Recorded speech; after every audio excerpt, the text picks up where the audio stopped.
Vous êtes-vous déjà demandé pourquoi ce sont souvent les pires personnes qui atteignent les sommets? Pourquoi les menteurs, les manipulateurs, les narcissiques, ceux qui manquent le plus d'empathie, semblent gagner le plus d'influence? Cela paraît absurde, injuste, même révoltant. Et si ce n'était pas une anomalie du système, mais bien son fonctionnement normal? Friedrich Nietzsche, ce philosophe au regard acéré qui a scruté le cœur de la nature humaine sans détourner les yeux, nous offre un éclairage aussi dérangeant que profond: le pouvoir ne repose pas sur la vertu ou le talent. Il repose sur la volonté. La société aime nous répéter que ce sont les bons qui triomphent à la fin. Que la gentillesse est une force. Que le mérite finit par s'imposer. Mais lorsqu'on observe l'histoire et la nature humaine avec lucidité, une autre image apparaît. Ceux qui réussissent ne sont pas nécessairement les plus moraux, mais les plus déterminés. Déterminés à dominer. À manipuler. À imposer leur volonté au monde. Nietzsche appelait cela la volonté de puissance, le moteur fondamental de l'être humain. Pas seulement l'envie de survivre ou de se reproduire, mais un désir profond, instinctif, de s'affirmer, de croître, de surpasser, de dominer. Et cela change tout. Ceux que nous considérons comme « mauvais » sont peut-être simplement ceux qui refusent de jouer selon les règles sociales. Des règles que, selon Nietzsche, les faibles ont inventées pour contrôler les forts. La morale, en particulier la morale chrétienne à son époque, n'était pas un guide universel vers la vérité, mais un outil d'apprivoisement. Prenez une pause et réfléchissez. Et si ce que nous appelons « mal » n'était souvent que de l'ambition brute? Et si le bien était en fait un masque de soumission? Ce renversement total de notre boussole morale explique pourquoi ceux qui défient la morale conventionnelle gravissent les échelons plus rapidement que ceux qui y obéissent. Dans le monde moderne, on nous enseigne à être poli, modeste, altruiste. Mais dans le monde de Nietzsche, qui n'est rien d'autre que notre monde vu avec des yeux démasqués, ces traits sont des mécanismes de survie pour ceux qui n'ont pas de pouvoir. Les puissants, eux, jouent un tout autre jeu. Faut-il pour autant célébrer la cruauté? Glorifier la manipulation? Non. Nietzsche ne cherchait pas à justifier le mal. Il voulait nous dévoiler la vérité. Une vérité brute, que beaucoup refusent d'entendre: le pouvoir est rarement moral. Et la morale, rarement puissante. Alors, quand on se demande pourquoi les pires personnes réussissent, Nietzsche retourne la question: sont-elles vraiment les pires? Ou simplement les seules à affronter une vérité que les autres n'osent pas regarder? Le pouvoir n'est pas une récompense distribuée équitablement. Il est désordonné. Psychologique. Tribal. Dans toutes les hiérarchies, des cours d'école au gouvernement, la lutte n'est pas pour la vérité, mais pour la domination. Et ceux qui maîtrisent l'apparence de la force surpassent souvent ceux qui possèdent sa substance. Voilà pourquoi une personne sûre d'elle, même dans l'erreur, peut influencer plus que celle qui argumente avec nuance. Car la conviction ressemble à de la puissance. Et dans le cerveau humain, la force perçue surpasse la complexité presque à chaque fois. Nietzsche avait saisi cette dynamique. Il ne l'approuvait pas. Mais il savait que l'ignorer était encore plus dangereux. Et voici le plus troublant: beaucoup des traits que nous associons au « mauvais » dirigeant, le cynisme, l'arrogance, la duplicité, ne sont pas des accidents. Ce sont des avantages dans une structure fondée sur la perception. Ceux qui n'ont pas peur d'avancer sans scrupule, sans remords, sans doute, jouent plus vite. Ils prennent plus de risques. Et ils gagnent plus souvent. Pendant ce temps, les bons, ceux qui réfléchissent, qui hésitent, qui se remettent en question, freinent leur ascension. Ils se demandent s'ils ont raison. Ils pensent aux conséquences. Et dans un jeu de pouvoir, l'hésitation est une faiblesse. Cela ne signifie pas que tout est perdu pour les justes. Mais cela veut dire qu'ils doivent comprendre les règles du jeu. Le pouvoir n'est pas accordé à ceux qui le méritent. Il est pris par ceux qui l'osent. Et si vous ne le réclamez pas, quelqu'un d'autre le fera. Si la volonté de puissance est le moteur, alors la morale est le volant. Mais qui tient vraiment la barre?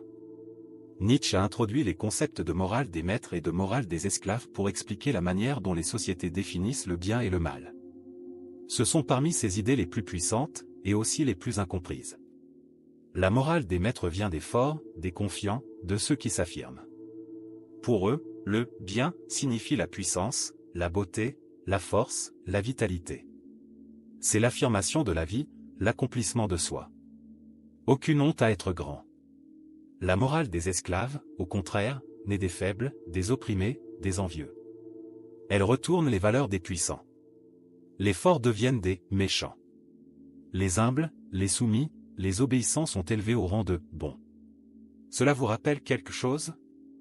Nietzsche pensait que le christianisme avait été le vecteur principal de cette inversion. Dans un monde dominé par la force romaine et la fierté aristocratique, le christianisme a proposé un message radical: les doux hériteront de la terre. Heureux les pauvres. Tant l'autre joue. Mais pour Nietzsche, ce n'était pas un progrès moral. C'était un déguisement de ressentiment. Les faibles, incapables de vaincre selon les règles de la force, ont inventé de nouvelles règles où leur impuissance devient une vertu. C'était une guerre psychologique. Et elle a fonctionné. Mais à quel prix? En réprimant la volonté de puissance, en diabolisant l'ambition, la société a commencé à pourrir de l'intérieur. La médiocrité a été valorisée. L'excellence est devenue suspecte. Et peu à peu, un malaise s'est installé, le sentiment qu'on a perdu quelque chose d'essentiel. Nietzsche appelait cela le déclin de la culture, la chute de la vitalité instinctive de l'homme. Un lent suicide de l'esprit. Et pourtant, même dans un monde bâti sur la morale des esclaves, la volonté de puissance ne disparaît pas. Elle se cache. Elle se tord. Elle devient sournoise. Elle s'exprime à travers des lois, des bureaucraties, des institutions. C'est ainsi que l'on crée des systèmes où la cruauté devient administrative, où l'ambition se déguise en humilité, et où la manipulation prend le nom de marketing. Les pires personnes réussissent non pas parce qu'elles brisent les règles, mais parce qu'elles comprennent que les règles sont des mises en scène. Et elles savent mieux que quiconque comment jouer leur rôle. La morale des esclaves est séduisante parce qu'elle flatte la majorité. Elle dit aux masses qu'elles sont moralement supérieures simplement parce qu'elles sont impuissantes. Elle transforme la souffrance en sainteté. Mais Nietzsche y voyait un danger immense. Car en glorifiant la victimisation, on tue l'élan de puissance. On apprend aux gens à envier les forts au lieu de chercher à les égaler. Et pire encore, on internalise la culpabilité. Les penseurs profonds, les créateurs, finissent par s'auto-censurer, car leur ambition heurte la morale ambiante fondée sur l'humilité et le sacrifice. Résultat, ceux qui pourraient élever l'humanité se taisent, pendant que les voix les plus bruyantes sont souvent les moins éclairées. Nietzsche voulait que nous nous réveillions. Que nous comprenions que la morale n'est pas descendue du ciel. Elle est née de conflits humains, de luttes de pouvoir, de ressentiments. Et tant que nous n'en prenons pas conscience, nous restons esclaves d'un théâtre moral conçu pour nous maintenir à notre place. Quelle est l'alternative? Nietzsche ne prônait pas le chaos. Il appelait à l'authenticité. Il rêvait d'un monde où chacun invente ses propres valeurs, fondées sur sa force intérieure, sa lucidité, sa passion. Il appelait cela l'avènement du surhomme, non pas un tyran, mais un être qui transcende la foule et ose vivre pleinement. Et ce chemin commence en reconnaissant que la réussite, telle qu'on nous l'enseigne, reflète souvent nos peurs, pas nos vertus. Pour comprendre pourquoi les pires personnes réussissent, il faut regarder plus loin que la morale ou le pouvoir. Il faut explorer une tension plus profonde, celle entre l'individu et la masse. Entre l'authenticité et la conformité. Entre ceux qui pensent par eux-mêmes et ceux qui pensent en troupeau. Nietzsche croyait que la plupart des gens ne vivent pas vraiment. Ils suivent. Ils s'adaptent. Ils se soumettent à ce qui les garde en sécurité. Il appelait cela l'instinct grégaire, ce besoin primitif d'appartenir, d'être accepté, de ne pas se faire remarquer. Et si cet instinct a aidé l'humanité à survivre, il a aussi un prix, il écrase l'individu. Dans le troupeau, les valeurs ne sont pas découvertes, elles sont héritées. Les croyances ne sont pas questionnées, elles sont absorbées. Les gens s'accrochent à ce qui est familier, pas à ce qui est vrai. Le résultat? Une société qui préfère le confort au courage, l'obéissance à l'originalité. Mais posez-vous cette question, si la plupart vivent sous l'instinct grégaire, qui sont ceux qui s'en libèrent?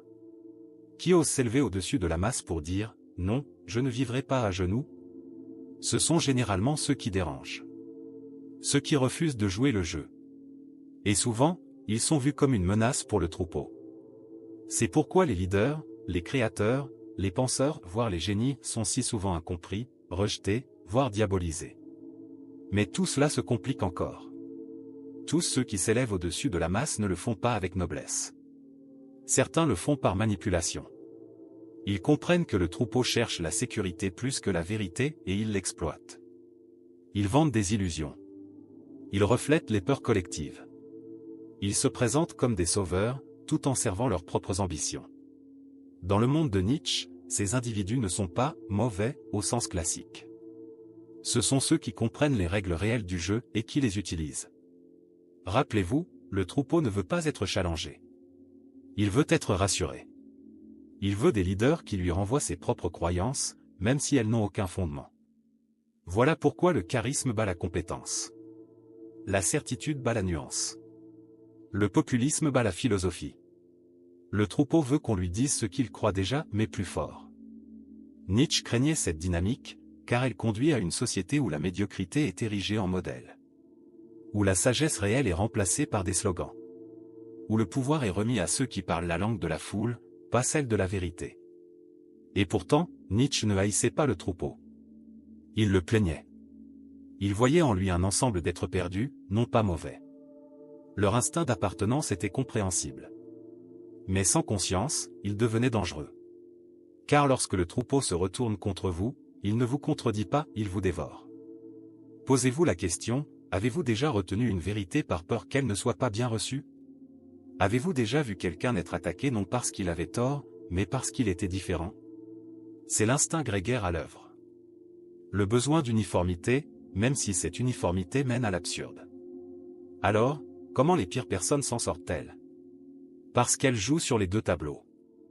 Elles prétendent faire partie du troupeau, tout en le manipulant.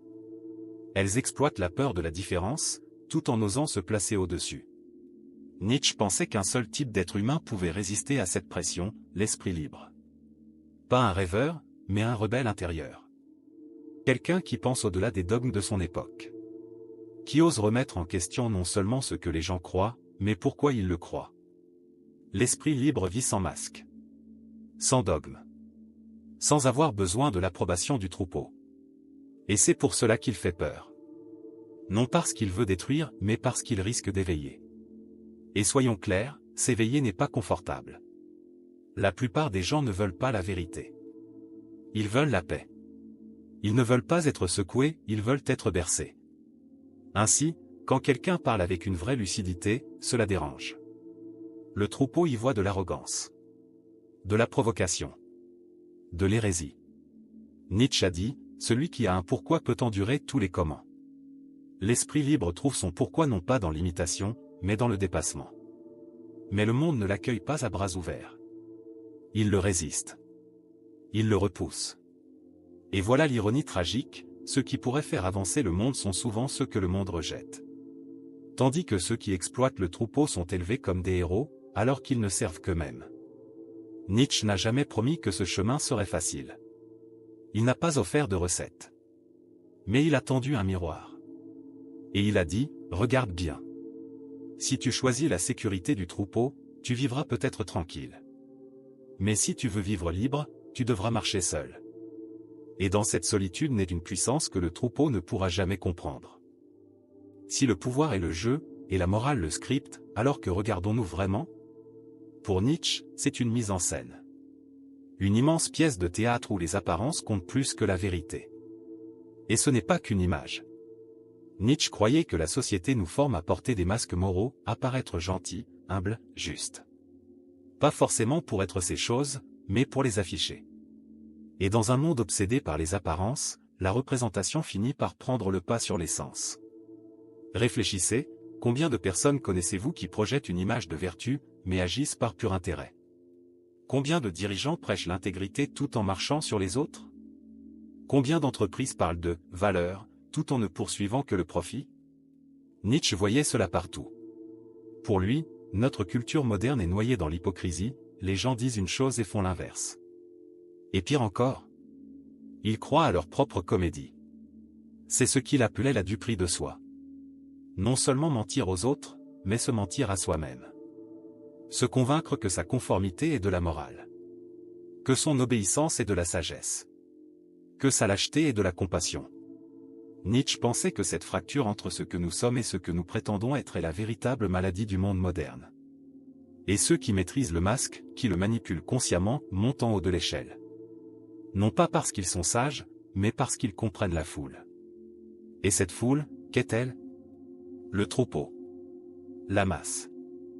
Ceux qui jugent non selon la profondeur, mais selon les signaux. Qui récompensent ceux qui semblent bons, pas ceux qui le sont. Qui se laissent convaincre par la confiance plutôt que par la vérité. C'est ainsi que des politiciens, des influenceurs, des leaders, sans idée dominent l'espace public. Pas parce qu'ils pensent plus profondément, mais parce qu'ils maîtrisent la mise en scène. Ils reflètent ce que la foule veut entendre, avec suffisamment de style pour être cru. Nietzsche dirait, ils ont perfectionné le costume moral. Et voilà le danger, quand la morale devient un costume, la vérité devient accessoire. La sincérité devient optionnelle. Ce qui compte, c'est la performance. C'est dévastateur. Car en valorisant ceux qui jouent bien, on finit par être gouverné par des coquilles vides. On construit des cultures où l'image vaut plus que l'être. Où la vertu se confond avec la visibilité. Et dans ce théâtre permanent, ceux qui osent enlever leur masque, parler vrai, agir sans artifice, sont vus comme bizarres. Ou même dangereux. Nietzsche connaissait cela. Son œuvre a été rejetée, moquée, ignorée de son vivant. Non parce qu'elle manquait de sens, mais parce qu'elle était trop brute. Trop honnête. Trop démasquée. Il savait que, dans un monde construit sur l'illusion, la vérité est perçue comme une menace. Alors que faire? Nietzsche ne prônait pas le silence. Il appelait à la création. Il croyait que la seule manière de retrouver une forme d'authenticité, c'était de se forger soi-même. Il appelait cela « devenir qui tu es ». Pas ce qu'on t'a appris à être. Pas ce que la société attend de toi. Mais ce que tu es vraiment, sous les couches de honte, de peur et de mensonge. Ce n'est pas confortable. Les masques sont rassurants. Ils sont acceptés. Ils te protègent. Mais ils te limitent. Et c'est là que les pires personnes ont un avantage, elles utilisent les masques, mais ne s'y perdent pas. Elles savent quand les enlever. Quand mentir. Quand séduire. Elles lisent le scénario et s'en servent. L'individu authentique, lui, perd souvent à court terme. Il est vu comme trop intense. Trop étrange. Trop indépendant. Mais sur la durée, s'il tient bon, il peut devenir rare, un être dont la vie reflète une vérité intérieure. Nietzsche appelait cela le surhomme. Pas un despote. Mais un être qui n'imite personne. Qui ne répète aucun dogme. Qui invente sa voix. Et cela commence par le dépassement de soi. Par la capacité à regarder son propre chaos, ses contradictions, et à en faire une force. À ne plus fuir, mais à intégrer. Car c'est là que réside la vraie liberté, ne plus dépendre du regard des autres. Ne plus jouer un rôle. Ne plus avoir besoin du costume. Dans un monde où les pires gagnent par la tromperie, Nietzsche nous défie, et si le vrai pouvoir, c'était de ne plus avoir besoin de tromper? Si les masques de la morale dissimulent notre véritable nature, que reste-t-il une fois qu'on les enlève? Pour Nietzsche, la réponse est à la fois libératrice et terrifiante, il n'existe pas de bien ou de mal absolu. Ces catégories sont des inventions humaines, des constructions sociales destinées à réguler les comportements, pas des vérités universelles. C'est le cœur de son œuvre Par-delà le bien et le mal, dans laquelle Nietzsche démonte l'idée que la morale est fixe, universelle ou d'origine divine. À la place, il propose une idée radicale, les valeurs doivent évoluer, être créées, et non héritées.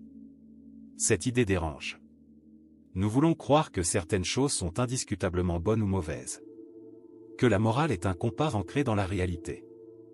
Mais Nietzsche nous interpelle, ta morale est le produit de ta culture, de ton époque, de ta classe, de ta religion. Elle n'est pas éternelle. Elle est conditionnée. Et c'est pourquoi, tout au long de l'histoire, les définitions du bien et du mal n'ont cessé de changer. Ce qui était noble hier est un crime aujourd'hui. Ce qui était interdit devient célébré. La morale n'est pas la vérité, c'est un récit. Alors que signifie cela pour le pouvoir? Cela signifie que ceux qui contrôlent le récit moral contrôlent la culture. Et ceux qui osent remettre en question ce récit, qui pensent au-delà du bien et du mal, sont souvent les plus lucides, mais aussi les plus isolés. Nietzsche ne niait pas l'existence de la cruauté ou de l'injustice. Ce qu'il niait, c'était l'idée que la morale pouvait être utilisée comme une arme absolue, qu'un groupe pouvait imposer ses valeurs comme loi suprême. À ses yeux, c'est exactement ce que font les pires personnes. Elles détournent le langage de la morale pour légitimer leur domination. Elles ne gagnent pas parce qu'elles sont mauvaises. Elles gagnent parce qu'elles transforment leur avidité en progrès. Leur contrôle en ordre. leur autorité en vertu. Et la foule les suit, parce que la foule a besoin de certitude morale. Elle veut du noir ou du blanc. Elle trouve du réconfort dans la condamnation de l'autre, plutôt que dans l'introspection. Mais le penseur, celui qui voit clair, comprend que le vrai pouvoir réside dans la remise en question de ces catégories. Il se demande, à qui profite cette morale? Qui est réduit au silence? Qui décide de ce qui est bien? Attention, ce n'est pas du relativisme moral. Nietzsche ne disait pas que tout se vaut. Il disait que la vérité ne se reçoit pas, elle se conquiert. Que les valeurs ne se découvrent pas, elles se créent. Que la grandeur implique de briser les normes, non pas pour détruire, mais pour transcender. Mais cela pose un défi énorme. Si on rejette la morale conventionnelle, par quoi la remplace-t-on? Par le chaos? Par le vide? Nietzsche redoutait ce danger. Il l'appelait l'abîme, ce moment où les anciennes valeurs meurent, mais où les nouvelles ne sont pas encore nées. C'est le vertige du sens. Le vide spirituel de la modernité. Et dans cet espace vide, les pires surgissent. Les opportunistes. Les idéologues. Les tyrans. Ils apportent des réponses toutes faites à ceux qui sont perdus. Ils ressuscitent de vieilles morales simplistes, souvent oppressives, mais réconfortantes. Ils promettent la certitude. Et dans un monde qui fuit l'abîme, cette promesse est irrésistible. Nietzsche, lui, ne voulait pas que l'on tombe en arrière. Il appelait à un saut en avant. À la création de valeurs enracinées dans la vie, la force, l'authenticité. À devenir des créateurs de valeurs, et non des suiveurs. Il imaginait le surhomme non pas comme un dictateur, mais comme un artiste de l'existence. Quelqu'un qui vit avec intention, qui forge son propre sens, qui rejette les vérités prêtes à l'emploi pour tailler son propre chemin.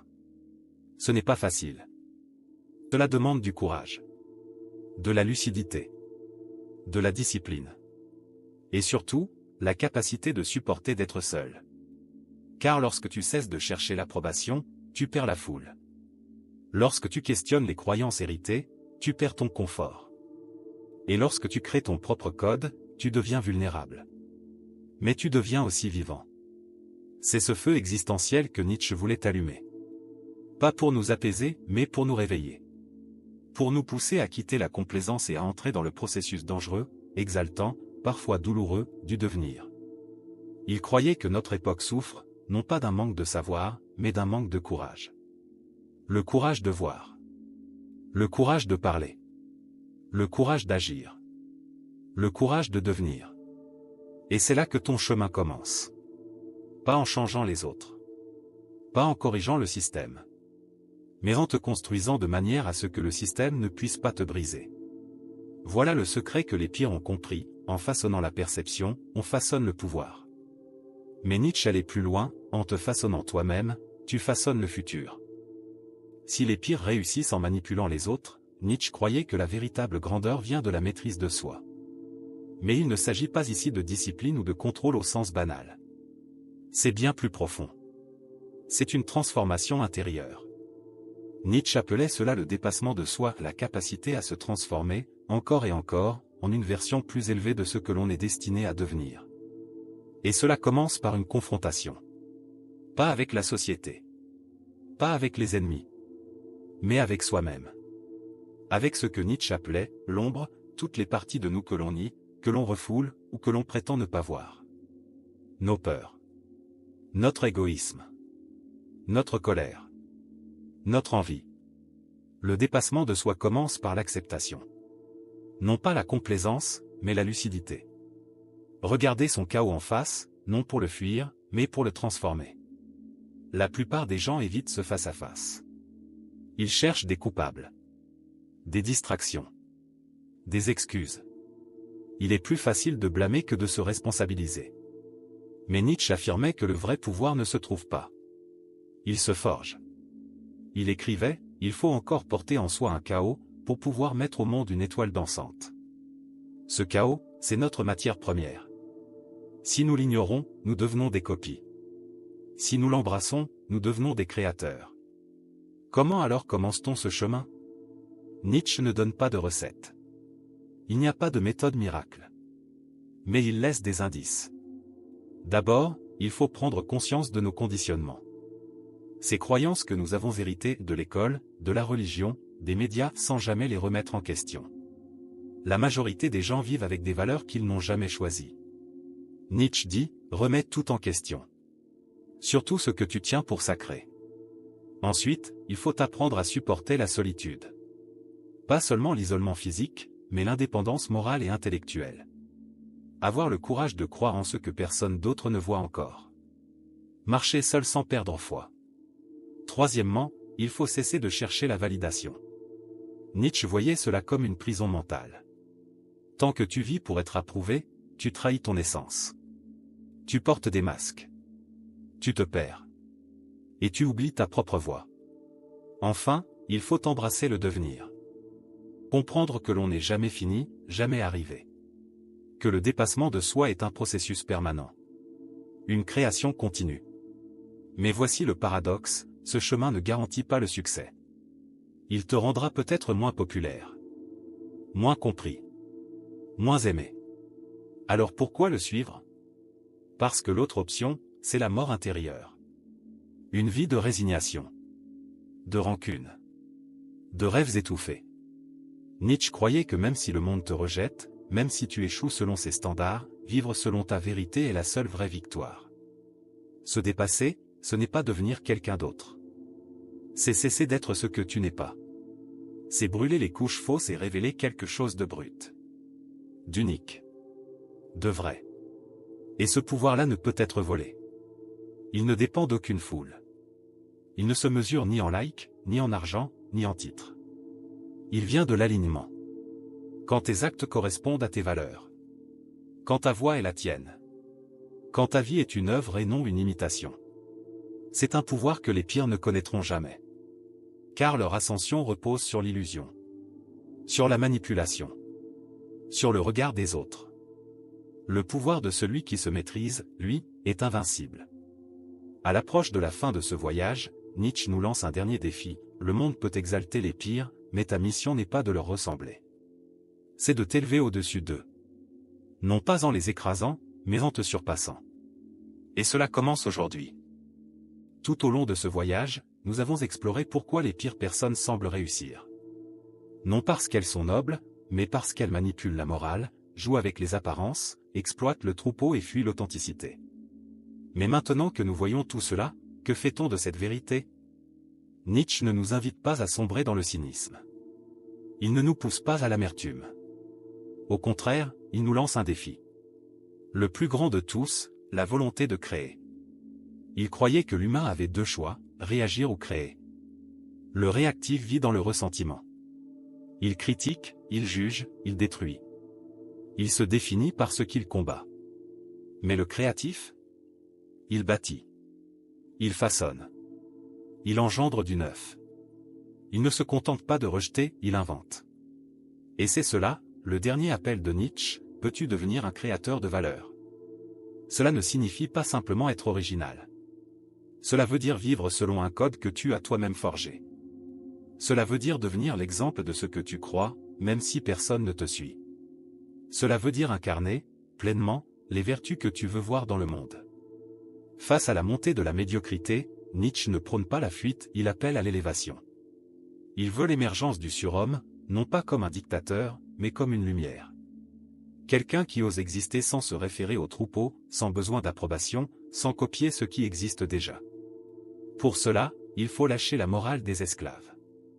Il faut affronter l'abîme. Et il faut créer, depuis soi, une nouvelle manière d'être. Ce n'est pas seulement un acte philosophique. C'est une épreuve intérieure. Psychologique.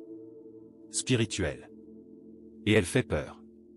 Car quand tu ne vis plus pour plaire, tu te sens seul. Quand tu refuses les vérités toutes faites, tu es perdu. Et quand tu crées tes propres repères, tu es exposé.